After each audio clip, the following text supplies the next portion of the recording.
تخيل معايا المشهد ده، أنا وأنت نشاهد نفس نهائي كأس العالم، لكن المفاجأة إننا لا نشاهد نفس المباراة فعلا. أنت تشاهد المباراة بتركيز على صلاح، وأنا أشاهدها بتركيز على التكتيك، وشخص ثالث بيشاهد فقط اللحظات الجدلية، وآخر يرى إحصائيات وتحليلات لحظية. وفجأة كل شخص يحصل على نسخة مختلفة تماما من نفس المباراة. المونتاج، الكاميرات، الإعادات، التعليق، وحتى الموسيقى والانفعالات، كل شيء مصمم بواسطة الذكاء الاصطناعي على حسب عقلك أنت.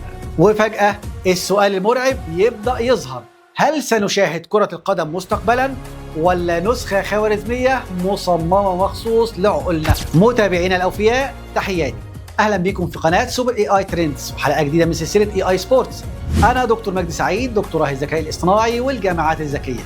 ومن بدايه السلسله واحنا بنشوف ازاي الذكاء الاصطناعي بدا يسيطر على كل شيء تقريبا داخل الرياضه: اللاعبين، الحكام، الجماهير، المدربين، وحتى المشاعر الرياضيه نفسها. لكن النهارده هندخل الى واحده من اخطر مناطق المستقبل الرياضي: مستقبل البث الرياضي. لأن المباريات ممكن ما تبقاش نفس التجربة لكل الناس. الخوارزميات الحديثة بدأت تحلل سلوك المشاهدين، اهتماماتهم، انفعالاتهم، واللقطات التي يتفاعلون معها أكثر، وبعدين تبدأ في بناء تجربة مشاهدة مخصصة لكل شخص. يعني ببساطة ال AI قد يصبح المخرج الحقيقي للمباراة. لكن السؤال المرعب هنا: إذا كانت الخوارزميات بتصمم ما نشاهده، فهل تبقى تجربتنا حقيقية فعلا؟ لو مهتم تعرف الإجابة، لايك، سبسكرايب، شير، وفعل زر الجرس.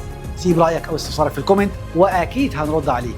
ويلا بينا نبدأ المونديال. زمان كل الناس كانت بتشاهد نفس البث، نفس الكاميرات، نفس الإعادات.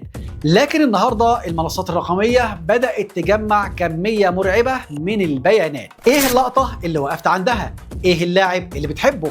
امتى تمل؟ وامتى تتحمس؟ وحتى امتى تقفل البث؟ الخوارزميات بتحلل كل حركة تقريبا، ثم تبدأ في بناء بورتفوليو نفسي للمشاهد. يعني ببساطة النظام ممكن يعرف ما الذي يشد انتباهك أكتر منك أنت. لكن الأخطر إن أنظمة ال AI الحديثة بدأت تستخدم Predictive Personalization، يعني تتوقع إيه اللي يعجبك قبل حتى ما تشوفه.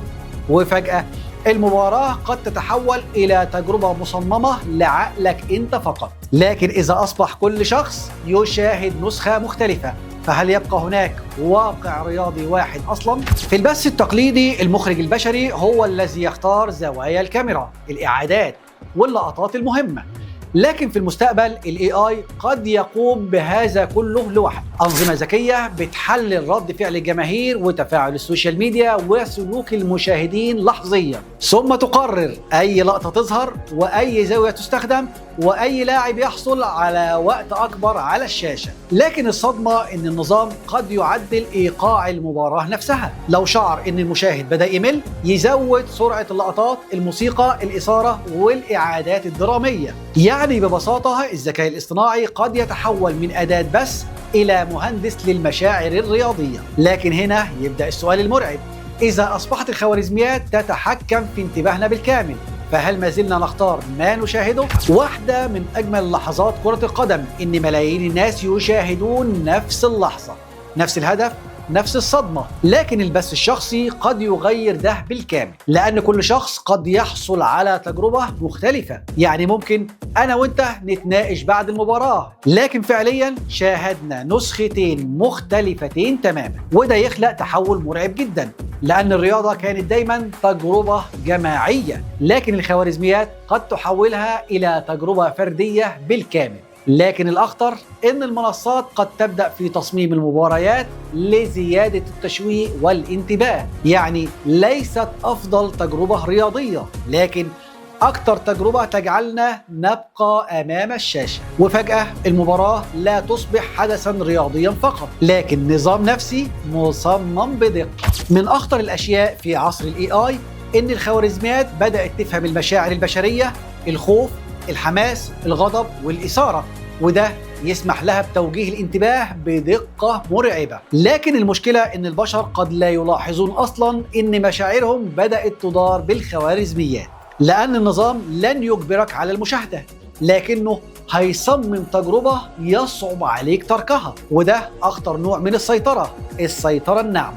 وربما في المستقبل لن يكون السؤال ما المباراة التي شاهدتها، لكن ما النسخة التي سمح لك ال AI برؤيتها. في المستقبل قد لا تكون هناك مباراة واحدة، لكن ملايين النسخ المختلفة من نفس الحدث، كل نسخة مصممة لعقل مختلف ومشاعر مختلفة وانتباه مختلف. وربما في يوم ما لن يكون أخطر شيء أن الذكاء الاصطناعي بدأ يفهم كرة القدم، لكن إنه بدأ يفهم كيف يتحكم في الطريقة التي نشعر بها تجاهها. لو مهتم تعرف أكتر، لايك، سبسكرايب، شير، وفعل زر الجرس. سيب رأيك أو استفسارك في الكومنت وأكيد هنرد عليك. كل روابط الحلقة مستنياكم في أول كومنت أو في البايو. ويلا بينا نشوف الحلقات الجاية والسابقة على يوتيوب. أشوفكم الحلقة الجاية، وخليك سابق، خليك AI.